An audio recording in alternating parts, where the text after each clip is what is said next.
highlight impormasyon na gusto namin ipamahagi para sa mga kababayan na naghahangad na makahanap ng trabaho sa labas ng bansa, lalo na sa mga manggagawang pantahanan o ang tawag na domestic worker, upang tayo ay magabayan sa gagawin nating pagdidesisyon.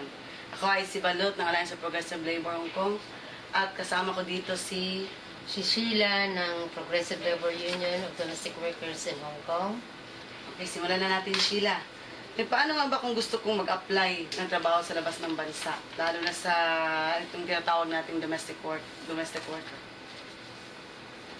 Ano ang unang hakbang na gagawin ko?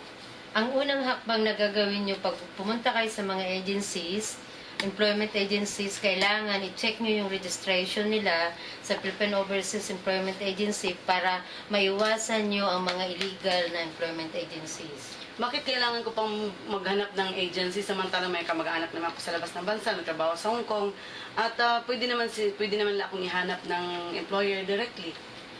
Ang Pilipinas ngayon ay tinanggal na nila ang name hiring, kaya lahat ng mga applicants na gustong maghanap ng trabaho sa ibang bansa, dadaan lahat yan sa mga employment agencies. So pagkatapos ko makahanap ng legal na agency na nakarehistro sa POA, anong susunod kong gawin? Anong susunod na hakbang? Siyempre, babalik ka sa agency na kung saan nakita mong legal siyang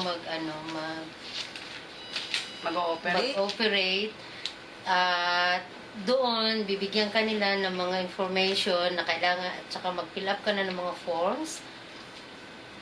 Pagkatapos noon, form lang, wala ba akong babayaran? Pagkatapos kong mag-fill up ng form ng data ko, personal data. Ang mga employment agencies ay walang kinukolektang registration, pero sasabihin nila agad sa iyo na kailangan, kung gusto mong makahanap ng employer, kailangan mo magbayad ng processing fee para yun ang gagamitin nila sa paghanap ng employer mo sa labas ng bansa. Ano pala yung papel o ang employer ba walang babayaran? Ang employer, pag napili ka at gusto kanyang i-hire, bibili yan ng isang one-way ticket. Siya ang magbabayad ng authentication ng inyong kontrata. Siya rin ang magbabayad, ang employer din ang magbabayad ng iyong visa. Kaya wala kang dapat na bayaran pagdating doon sa processing ng kontrata. Ganun, magkano naman yung tinatawag nating processing fee na ibabayad ng aplikante doon sa employment agency? Ang mga employment agency, ang average na kinukuha nila ay 15,000 peso hanggang 25,000 peso. Yan ay dapat kasama na lahat ng mga dapat mong pangangailangan, kagaya ng medical, ng mga videos, at saka mga trainings. So, ibig sabihin ba, iba't iba yung binayad ng employer at ibabayad ng aplikante, iba-iba yung mapupunta ng pera?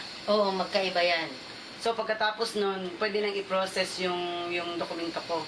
Pwede niyang process ang documents mo pag nakabayad ka na, pero wag kang magbabayad ng another amount ng sinisingil ng mga employment agencies. Sabi nila may placement fee? Ang Pilipinas ay may batas na zero placement fee, kaya dapat maging aware kayo na wala kayong dapat na binabayaran na placement fee na tinatawag. Okay. Para sa karagdagang impormasyon, pag-click sa link na nakikita sa screen. Maraming salamat po.